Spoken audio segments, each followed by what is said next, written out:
Hello mga boss, meron naman po tayong papanoorin at bibigyan naman natin ng reaction itong video na ating ipapanood sa inyo. At hindi ako sigurado boss kung ito ay traffic enforcer o baka isa lang ito sa vlog. Baka vlogger din ito, hindi ako sigurado, pero kayo nang bahala na humusga. What's this? Sir, baka pwedeng ano na lang, pag-usapan, bis na yung pangbayad na lang namin sa seminar o sa ano. Sa inyo ko na lang po Sa inyo ibigay na sir po para namin wala na ibibigay. pong abala pareho. Okay lang po.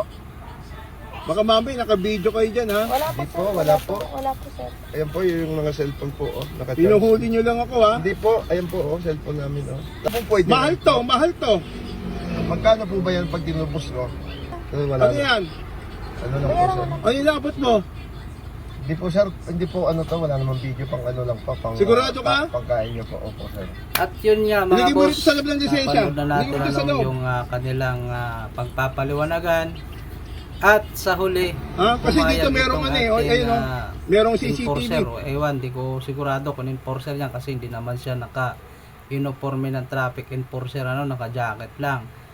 Ito mga boss, para sa akin ay hindi ito tama. Kung meron pong paglabag sa trapiko, kailangan pong tikitan. Hindi po natin hahayaan na arigluhin tayo sa ganung halaga. Kasi doon po dumadami ang mga kamuti na mga driver sa kalsada habang may katulad po sa inyo na mga traffic enforcer na nagpapabayad o nagpapaariglo. At sigurado din naman ako, meron din naman magsasabi o magko-comment dito na mas okay na lang yan na kahit papano ay natapos na sa daan ang nasabing problema, hindi na maabala tayo at laging sundin ang batas trapiko nang sa ganon na hindi po tayo matulad nito. Yun lang, maraming salamat sa panonood.